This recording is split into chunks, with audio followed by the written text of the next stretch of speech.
नाशिकचे ठाकरे गटाचे जिल्हा प्रमुख सुधाकर बडगुजर यांच्या नावाने पोलिसांनी तडीपारीची नोटीस काढली आहे। परंतु ही नोटीस स्वीकारण्यास सुधाकर बडगुजर यांनी नकार दिलेला आहे।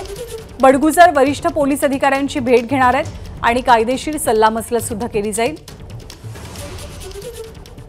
प्रांजल कुलकर्णी आपले प्रतिनिधी आपल्या सोबत आहेत। प्रांजल, सुधाकर बडगुजरांना ही तडीपारीची नोटीस पोलिसांकडून का बजावली जाते? ज्ञानादा, आपण जर बघितलं तर सलीम कुत्ता डान्स प्रकरणी सुधाकर बडगुजर हे खरं तर राज्यभर चर्चेत आले होते। या प्रकरणी गुन्हा देखील दाखल झाला होता। यासोबतच अँटी करप्शनने देखील महापालिकेतील एका घोटाळ्याच्या संशयावरून देखील त्यांच्या विरोधात काही महिन्यांपूर्वीच गुन्हा देखील दाखल केलेला आहे। त्यानंतर आपण जर बघितलं तर सध्या निवडणुकीचा काळ आहे। कालच मुख्यमंत्री एकनाथ शिंदे हे देखील नाशिकला होते।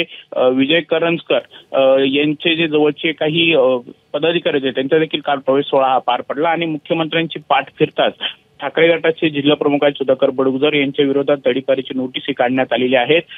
झोन 2 च्या डीसीपी आहेत मोनिका राऊत यांनी ही नोटीस काढलेली आहे। मात्र ही नोटीस घेण्यास बडगुजर यांनी नकार दिलेला आहे।